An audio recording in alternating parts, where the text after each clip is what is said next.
मोहब्बत आखिरी जज्बा नहीं है, मोहब्बत आखिरी लम्हा नहीं है, मोहब्बत हर्फ़े आखिर ही नहीं है।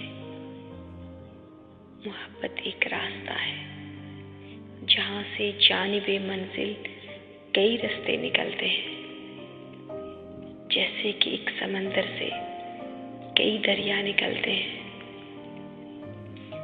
मगर पानी के अंदर भी कई सहरा निकलते हैं। यहाँ पे कोई भी ठहरे गुजर जाए या अपनी रूह की सारी थकन लेकर इरादा इस सफर बांधे, किसी भी सिमत को निकले, सुरागे रास्ता पाले या अपनी जात में भटके या अपनी नींद की सारी थकन लेकर कहीं ख्वाबों के पार उतरे। सफर रुकता ही कब है? आरज़ू का सर्द लम्हों का।